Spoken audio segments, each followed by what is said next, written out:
All right, so we'd love to get into the latest music news, and today we have a story that's got the music world buzzing. Oh. Yeah, Wanna Be, the hit by Megan Thee Stallion and Glorilla? Oh, yeah, it's huge. Well, it turns out rapper Plies is suing them. No way. Yeah, and not only them, but also Cardi B What the- and Soulja Boy, too. Oh, wow, what's going on? He's claiming they used a sample from his song Me and My Goons without permission. From 2008. That's right.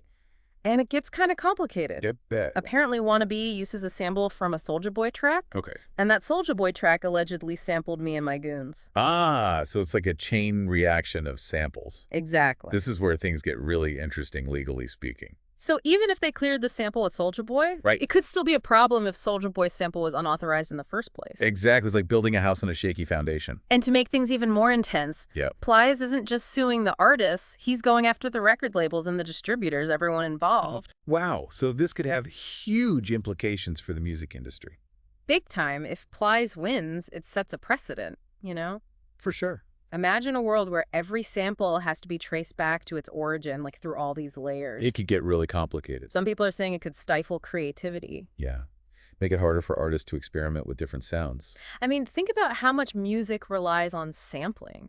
So true. Hip-hop, electronic music, even pop. Yeah, it's everywhere. Sampling can be a way to pay homage to your influences, build on what came before. And create something fresh and new. But it's not always easy, right? No, not at all. Clearing samples can be a real headache, especially for older tracks. Oh, yeah. The ownership can be unclear. Split between different parties, sometimes even lost to time. It happens. It's a tricky situation. On the one hand, you want to encourage artists to be innovative, Right. but you also have to protect the rights of the original creators. Exactly. This case really highlights that debate. That age-old question. Is sampling just artistic expression, or is it stealing? Where do you draw the line? It's a tough one. And the digital age has made sampling easier than ever. Oh, absolutely. Anyone with a laptop and some software can chop up beats and create a new track. But just because it's easy doesn't mean the legal and ethical considerations go away Nope. This case really shines a light on the responsibilities artists have, when they're using someone else's work. especially in a world where sounds can be shared and manipulated so easily. That's why everyone's watching this case so closely. The verdict could have major consequences for how music is made and shared in the future. It makes you think It does. about the very foundation of creativity. The building blocks of music. How much can you borrow, rework, reimagine before it's no longer your own? That is the question. It's a fascinating one. Let's take a step back and look at some real-world examples of sampling, Okay, both iconic and controversial. that sounds good to me. I think looking at specific cases will help us understand the nuances of this debate. Yeah, and maybe give us some clues about where things are headed. Let's start by digging into the history of sampling. All right, let's do it. I bet even you, our listener, might be surprised by some of the origins of your favorite tracks. It's always fascinating to trace those roots. It really is. Sampling's been around for a while, Right, forever almost. but it really exploded in the 80s. With hip-hop. Exactly. Yeah. Think about Grandmaster Flash. Oh yeah, The Adventures of Grandmaster Flash on the Wheels of Steel. That's the one. It was groundbreaking. Built entirely from samples. It was like a DJ set on vinyl cutting and pasting sounds to create something new. So cool. It really shows you how much sampling has shaped music. For sure. But it wasn't always easy for those early artists. It was pushback, right? Oh, yeah. Tons from the industry. I bet. Back then, sampling was like the Wild West. No rules. No established system for clearing samples. So a lot of those early hip-hop tracks use samples without permission. It led to a ton of lawsuits and controversy. It was a new frontier. Exactly. The legal framework hadn't caught up with the creativity. That makes sense. So how did things evolve? Well, it was a gradual process. I bet. In the 90s, we saw some landmark cases. That helped to define the legal rules around sampling. Exactly. There was the Bismarcky case. He was sued for using an unclear sample from Gilbert O'Sullivan. That's the one that sent shockwaves through the industry. So that was a real turning point. Everyone realized that sampling wasn't just a free-for-all, There were actual legal consequences. and that's when we started to see sample clearance companies pop up. So businesses dedicated to helping artists navigate copyright law. Exactly. They'd research the ownership of the sample, Right. negotiate fees, all the legal stuff. So artists could focus on the music, Exactly. It brought some order to the chaos. created a more sustainable ecosystem. But even with clearer rules and clearance companies, The controversies didn't go away. no, they didn't. We still see cases that challenge the boundaries. Of fair use and copyright. And technology has made it even easier to sample. True, but it hasn't erased the ethical and legal responsibilities.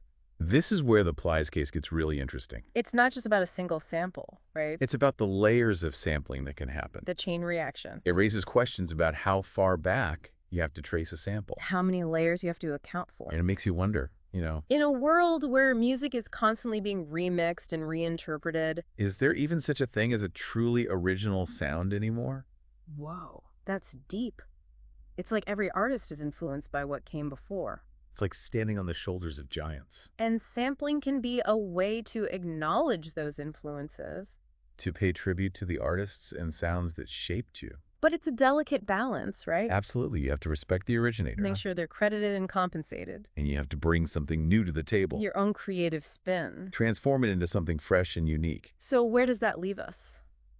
If sampling is so complex with all these legal and ethical challenges, What's the future of this art form? will it thrive?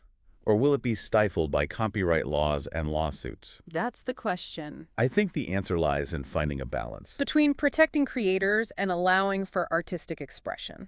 Exactly, and that's where education and awareness come in. Artists, producers, even listeners need to understand the nuances of sampling. The history, the legal framework, the ethical considerations, It's not just about avoiding lawsuits. It's about fostering a culture of respect. and collaboration within the music community. And it's about appreciating the artistry involved in sampling. The skill and creativity it takes to transform a sound into something new. When it's done right, sampling can be a powerful force. A bridge between past and present. A way to keep the music flowing across generations. It's like weaving a tapestry of sound. Beautiful. I love that. So have you ever thought about the samples in your favorite tracks? Have you ever traced a sound back to its origins? It can be such a fascinating journey. You discover all these hidden connections. And you really start to appreciate the artistry of both the original creators and the samplers. And let's not forget the technical side of sampling. Right. It's not just about finding a loop. You have to manipulate the sound, chop it up, rearrange it, add effects. Make something totally new.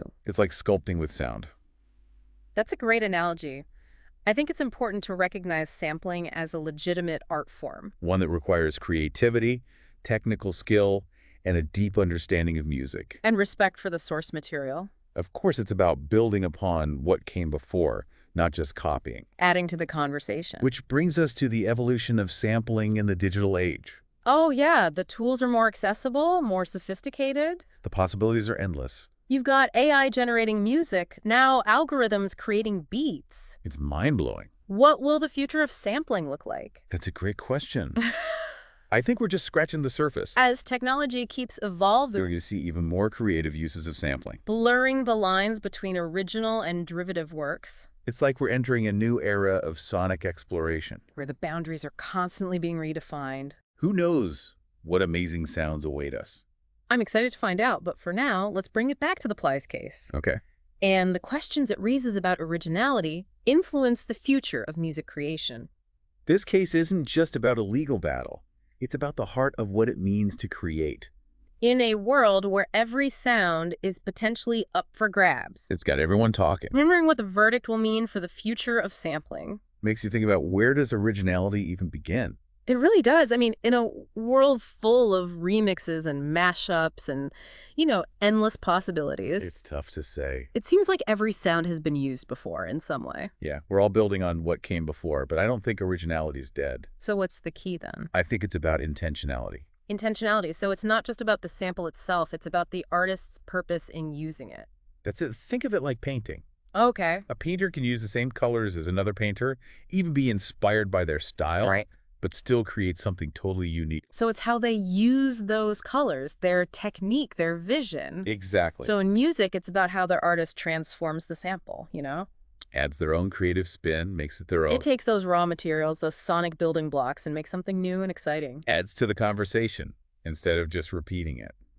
I like that. And it makes me think about all the different ways artists use samples. For sure. Some use them for nostalgia, others to pay homage to their influences. Sometimes to create something completely unexpected. Right, and that's what makes sampling so dynamic. It's always evolving, pushing boundaries, Yeah. challenging our ideas about creativity. And this Plies case, even though it's about legal stuff, Right. it also makes us think about these bigger questions. About artistic expression influence the evolution of music, Absolutely. It reminds us that music is constantly evolving, shaped and reshaped by the artists. and sampling is a big part of that process. It connects the past, present, and future of sound. I love that. So as we wrap up, I want to leave you with one final thought. Okay, shoot. The next time you hear a song that really grabs you, listen closely.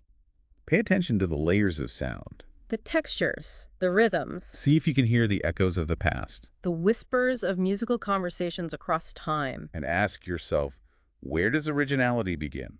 How does music evolve? What's our role as listeners in shaping the future of music?